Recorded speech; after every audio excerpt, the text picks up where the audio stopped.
Okay, what's up? I don't have that many important things to say tonight, except for I spent a little time with my daughter and her friend this evening, and they were telling me about okay, so in the young 20 culture, going to raves and stuff like that is like super fun.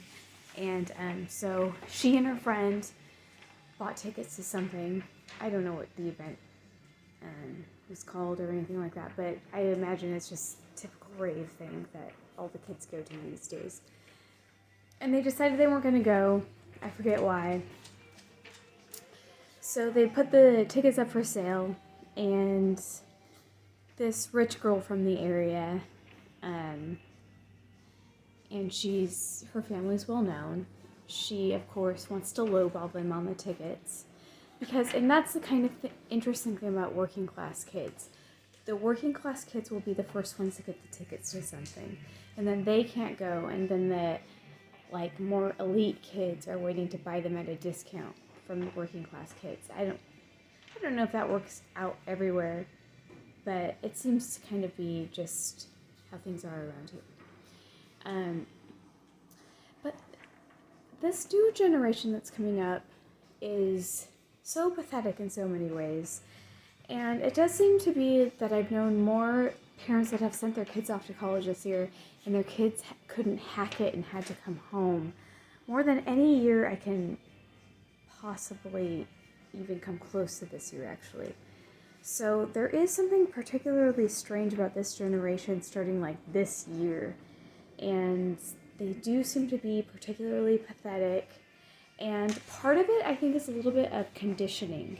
And so my area went from like ranching white trash area to like kind of posh in a relatively quick evolution. And so we ended up with just like tons of white families flocking here that wanted their kids to go to an all white elementary school, even though that's not what they will claim why they came to this area, but that's why they came to this area. And anyway, it is kind of like a toxic, yucky group of people here. Um, some of them are all right, I guess, but their kids have all been raised with house cleaners and gardeners and nannies and tutors, and they're just like the most useless group of human beings you can possibly imagine. I mean, they have no conditioning for work, so it's just no wonder at all that they go out and try to work and they can't hack it, because they are completely unconditioned for it, completely. So yeah, I am shitting on the younger generation, but I'm also gonna shit on the older generation. Like, to me, I kind of feel like I want to die before I'm 60, because women over 60 are like the most gross people I have to talk to. I actually hate women over 60 for the most part. There are exceptions, of course, but it's the humans over 60, I just find them to be so annoying to talk to and over the top. And anyway, I'm terrified of becoming the age of 60. I mean, of course, I like some outstanding figures in this age group, but for the most part, a lot of them are just like, if Cringe had a heart attack and that heart attack had babies, that's how I would consider most of that age group. So, but maybe I'm just overexposed to humans. I don't really know. I was thinking today when I was eating some spicy tacos with hot sauce, that hot sauce is kind of like a Zen garden, and the way it just takes your mind off things. So, it's the little things that keep you going sometimes. Oh, also, you know what? I was listening to Jocko Willink, and what was he saying? He was saying that some people sleep until 2 a.m. and they're able to get a lot of work done, and then maybe they'll sleep until 10 and they can just, if they are productive enough, then that's fine. But the thing is like, That's not how it works. That's not how it works. Sleep patterns are a real thing, and anyway, I'm not going to go into it, but, and also he said, what did I wrote a little note here. I don't understand my note here.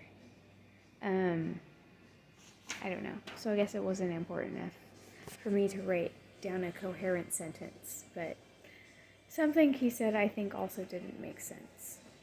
So, but I do like Jocko. I do. But I think he might be a little bit not in tune with reality. Like, he thinks people are still out there trying to be hard workers. No, they're not. They're fucking not. I can tell you that right now. And also, you know, I just think overall he's a little more optimistic than I am about things. So that just makes me feel like he's just probably around people who kiss his ass all the time. And so, you know, he's a tough dude, but he probably isn't seeing the same things that I'm seeing, you know what I mean? So, yeah.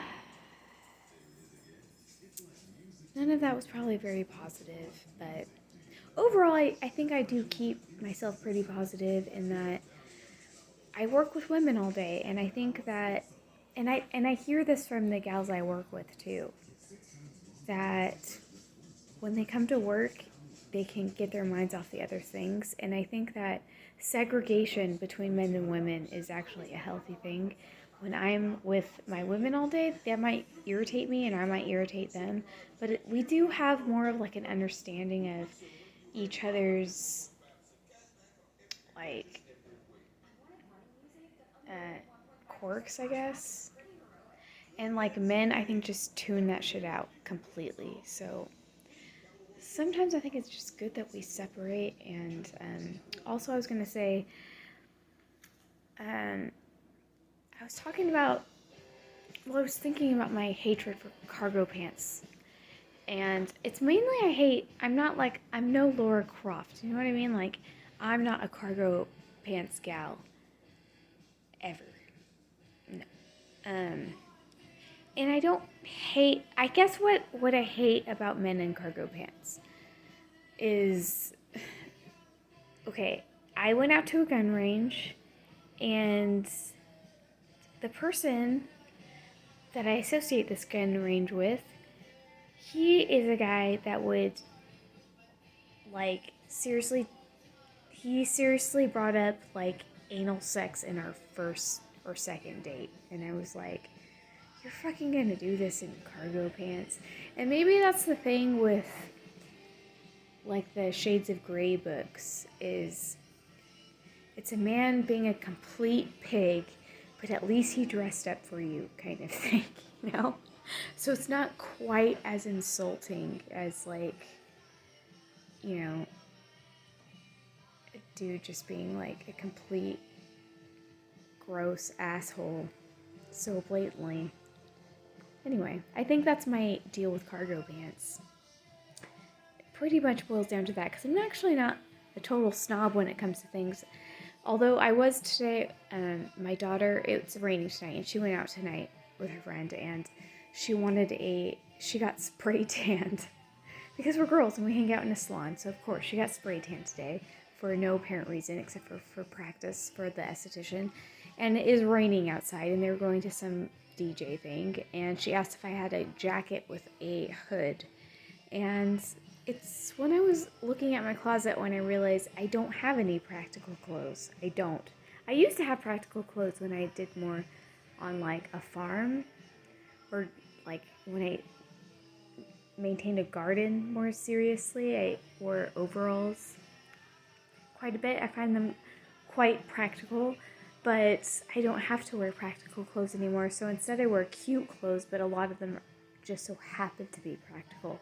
But like something like a coat with a hood, that wouldn't be relevant to what I actually do day to day. So I wouldn't have anything like that. So, but anyway, we do fine. We're in California. It's not like it's 30 below outside. So anyway, all right. Have a great night.